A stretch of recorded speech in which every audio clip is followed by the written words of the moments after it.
Hello and welcome everyone to an exclusive behind-the-scenes look of real-world utopia. I'm your host, Jolinda Maracas, and I'll be taking you behind the drama of your favorite New Jersey beach house.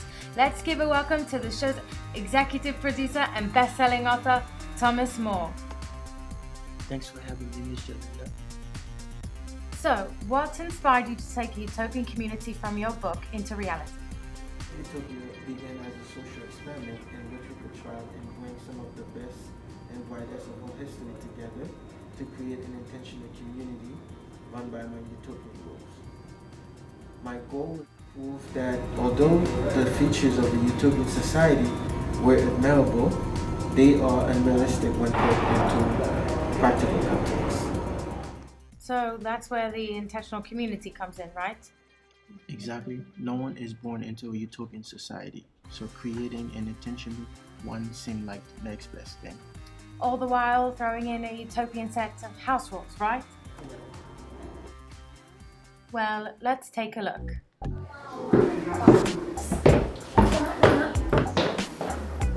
Welcome everybody to your new home. You have all been gathered here in order to try and create a perfect community using each one of your skills. Edward Jenner, you were chosen because of your problem-solving skills and ability to deduce and cure illness using science. Agamemnon, you were chosen because of your good vision and ability to guide. Finally, Achilles, you were chosen because of your strength to protect this community from all dangers. I'm going to explain to you all the rules of this community that I have created in order to maintain order and overall happiness. Mankind should not have any private property. When people own property, they feel the need to show off to others and to get more and more for themselves. We should not have this problem. Never want for anything fear of one makes everyone greedy. Thus everyone will work the same amount of hours and you will be paid with the same amount of food for each workday. Thirdly, since this is the perfect community, all of you are equal and thus there is no head of the house. Last, there will be no violence or fraternizing between roommates. Respect each other and respect your community. Well, that looks like it should have gone over well, right? Wrong. Let's see what happened towards the end of the series.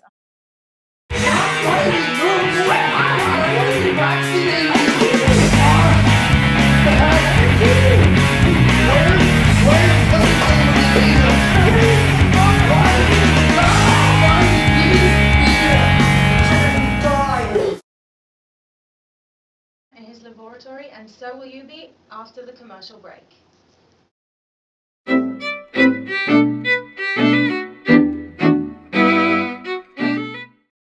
With Edward Jenner, and we're trying to figure out what happened toward the end of the series. So, Edward, tell us. Well, at first, everyone seemed to settle in pretty well. Everything was going along swimmingly when I realized that the rules of our society did not allow me to pursue my medicinal studies, because they wanted me to only work in order to benefit everyone, now instead of later. You were always very into your research, and this probably impeded that. Did that make you angry? Very! My results are super important to me. I'm a man of science. This is why I spent countless years researching and studying the smallpox virus. This is what is important to me, not working in a gelato shop. Very selfish, doesn't it? The point of utopia is to compromise and allow everyone to thrive. By deciding that you're better than everyone else and that your studies are the only things that are important, you're making life bad for everyone in the house. No, the ends always justify the means. Because my smallpox vaccine, everyone is safe in the future, just like when I first inoculated that 8-year-old farmer boy in order to test my theory. Well, now we know why utopia didn't work for you, but after the break, let's hear from the other cast members and see what they have to say.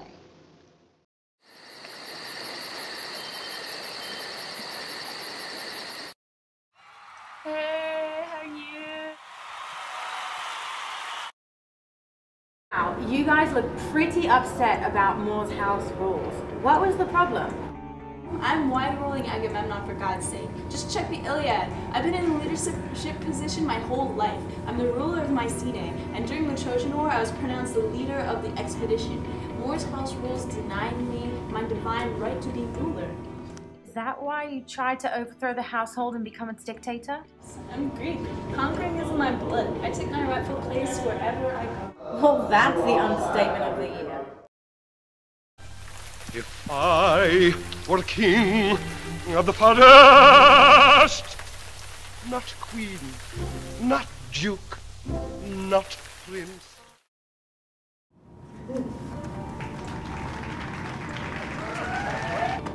So, Achilles, it seems your buddy Agamemnon had some pretty interesting things to say about you. That drunken dog? He's not my buddy. So you weren't fine with everyone being equal? Oh, I was fine with that rule. I love equality. The only thing I didn't love is that I had to share my personal possessions with this dog. So you weren't a big fan of not having any personal possessions? What's mine is mine. And, well, you guys saw him try to take over the house, and no one can take what is mine. If they try, their black blood will be rolling down my spear. See you try. I'd like to see you dead. You always try to take my shit! Okay guys, play nice. And Achilles, if I remember last season correctly, you didn't exactly contribute anything positive to the house. All you did was sit in a corner and complain. Then you asked Mummy Dearest to get Zeus involved. Well, if Agamemnon was going to appoint himself as our fearless ruler of the household, I wanted it to fail. I mean, he tried to make it like the Trojan War all over again. You can say that again. The house certainly looked like a war zone by the time War came back to visit at the end of the season. Danger! Get out of this!